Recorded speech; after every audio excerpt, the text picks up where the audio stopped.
Hello and welcome to Simple English Talk. If you're here to learn English in a calm, deep, and powerful way, you're in the right place. Today, I'll show you how I would learn English if I started from zero slowly, with intention and from the heart. Make sure to follow the channel so you don't miss the next step in your journey.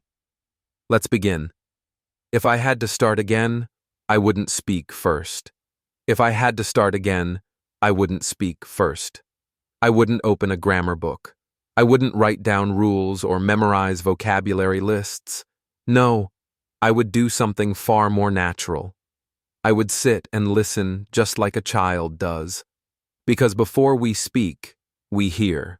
Before we write, we observe. Before we understand, we feel. That's how all language begins. In silence, in rhythm, in sound. Think of a newborn baby. It spends months, sometimes more than a year, just listening. It doesn't speak. It doesn't form sentences. It doesn't even understand the meaning of words. But it listens. To the tone of the mother's voice, to the repetition of certain phrases, to the music of the language around it. And slowly, something happens. The baby doesn't just learn the language enters the baby. It becomes part of the body, part of the instinct. It becomes something the child knows without ever studying. If I had to learn English again, from zero, I would go back to that beginning. I would forget the pressure, forget the test scores, forget the fear of not being good enough. And I would start with the ear. I would choose something very simple. A graded reader audiobook, just a few short sentences spoken with a soft, kind voice. No fast accents, no complex vocabulary, and I would press play. Not once, not twice, every day. I would let that voice become familiar to me like a companion, like a teacher, like a friend. I wouldn't stop the audio to look up every word. I wouldn't pause to translate. That's not the goal. The goal is to let English become a sound I recognize, even if I don't know the meaning yet. Because understanding comes later. First comes recognition. The way your body reacts to a rhythm, the way your mind starts to predict the next word, the way your ears begin to know what sounds natural. So I would listen while doing other things, while walking, while making tea, while watching the rain fall on my window. English would be there, softly playing in the background of my life, and I would begin to repeat, not out loud at first, just inside, in my thoughts. Then, little by little with my voice, not everything, just small pieces. Short, clear lines like, "I'm going home now. She likes tea. We are friends." These are not academic sentences. They are living sentences. They are the heartbeat of English. I would say them again and again in the morning, in the evening, in moments of stillness, because repetition is not boring when the rhythm feels natural. Repetition is how the brain builds roads, paths, habits, and each time I listen, each time I repeat, I'm building something. I'm building fluency, quietly, deeply, gently. I wouldn't correct myself too much. I wouldn't try to be perfect. I'd let my tongue explore the words. I'd let my breath shape the sounds, and I would give myself the gift of time. I wouldn't expect results in one day or one week. Because true learning is not fast. It's patient, like water shaping a rock.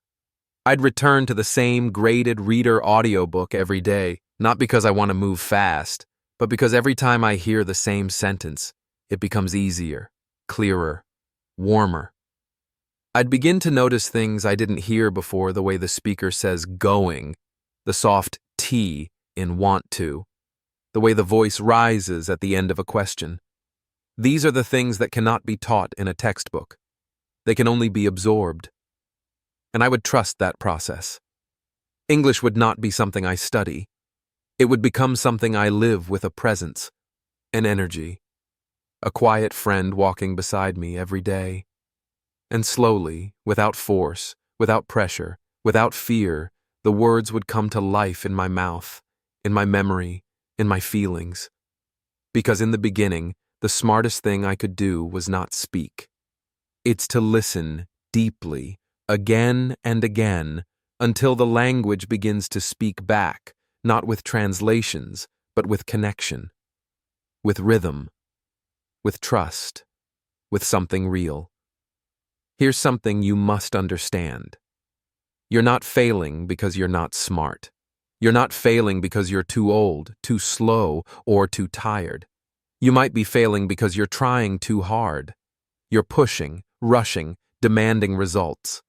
But English is not a race. It's a breath, a rhythm, a quiet path that unfolds only when you slow down. If I had to start from zero, I would stop pushing. I would stop chasing speed. I would stop trying to impress anyone. Instead, I would surround myself with simple phrases, slow stories, and easy reading. I would make every day a quiet ritual, a cup of tea, a corner of peace, my audiobook, my moment. No pressure, no performance, just presence. I would speak to myself with kindness, not criticism. I would say, "Today, I will listen. Today, I will enjoy the language." I wouldn't try to understand every word. I would let go of that need. Because when we stop forcing meaning, we start feeling the language. We let it enter through the heart, not just the brain. And that changes everything.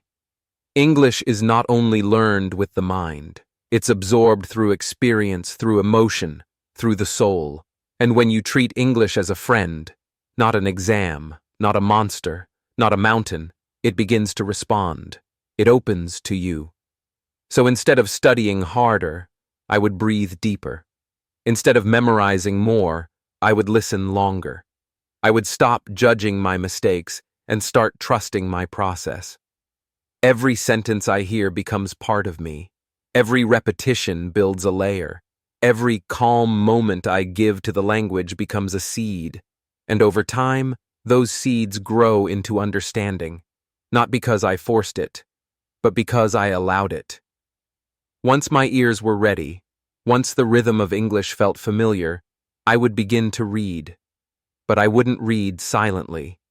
I'd read out loud, even if I made mistakes, even if my voice trembled, or my pronunciation wasn't perfect. Because reading aloud isn't just practicing, it's transformation. It frees the mouth. It strengthens memory. It awakens confidence. Speaking the words makes them real. It turns you from a quiet observer into an actor in your own learning story. I might record myself reading. I might play it back and hear how my voice moves through the sentences, not to judge it, just to notice. I might smile, try again, and begin to feel more at home in the language. I'd take one page from a graded reader of a simple story, and I'd read it not once, but many times. I wouldn't rush to finish the book. I wouldn't try to check it off a list. I'd stay with that one page as long as I needed to.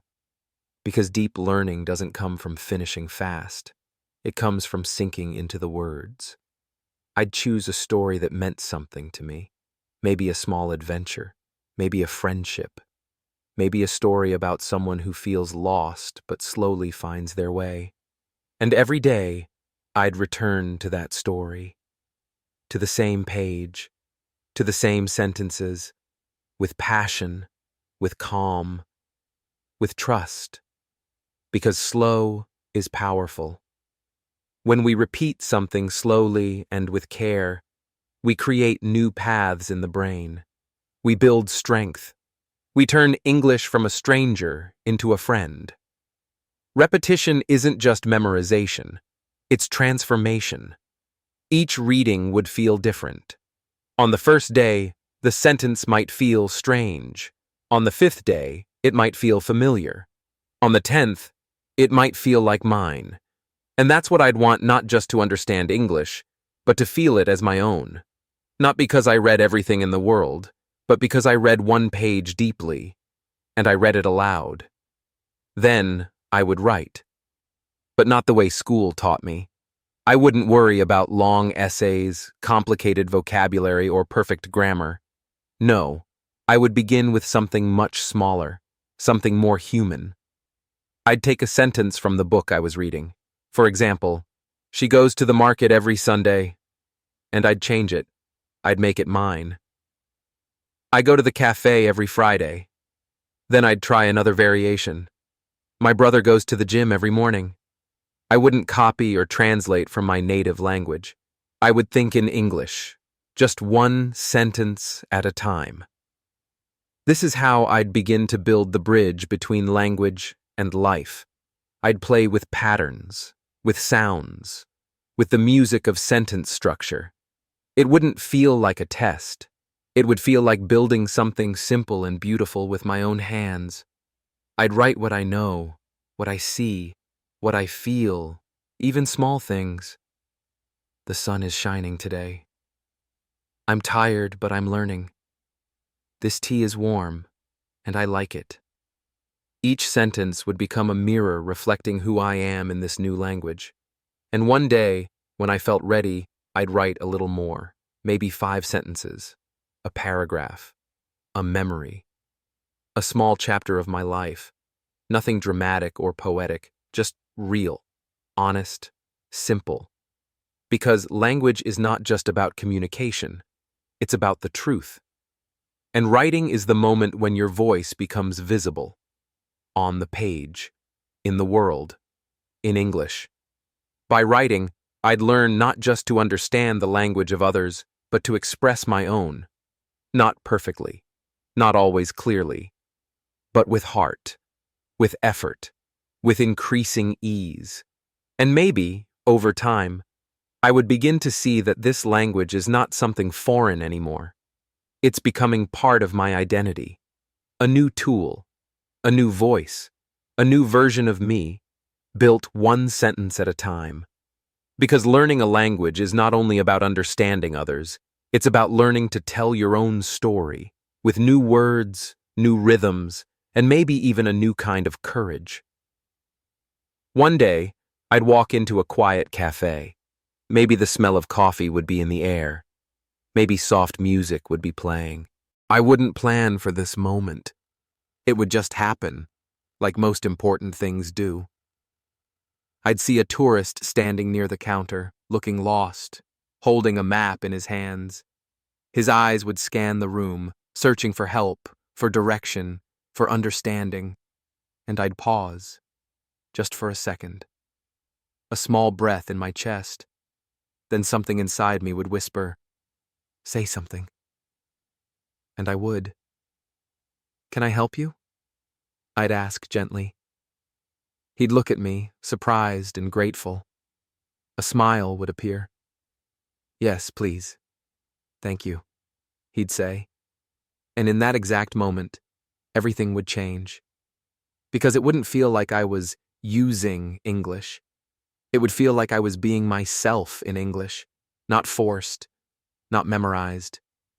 Just real, present, connected. I wouldn't be thinking about grammar or pronunciation. I wouldn't be translating in my head. The words would come naturally, not perfectly, but honestly. And I would realize something powerful. English is not something I learned. It became part of me. I'd remember all those mornings listening to simple audiobooks, all those evenings whispering soft sentences into the air, all the quiet hours reading, repeating, writing, playing with the language when no one was watching. I'd remember the fear I had at the beginning, the fear of speaking, of being wrong, of not being understood. And I'd smile, because that fear is gone now. Not because I'm perfect, but because I'm connected. I'm present. That's the real breakthrough. It's not when you pass a test. It's not when you can explain grammar rules. It's not when you memorize advanced vocabulary. The real breakthrough is when English stops being a thing you study and starts becoming a part of your life. When it flows through you naturally, like your breath. When it helps you help someone else. When it connects you to a stranger with kindness, with clarity, with confidence. That's when you know you're not learning English anymore. You're living it. You don't need to rush. You don't need to be perfect. Learning English is about connection with others and with yourself. If this helped you, follow English Easy Talks for more peaceful and powerful lessons. Your journey is just beginning.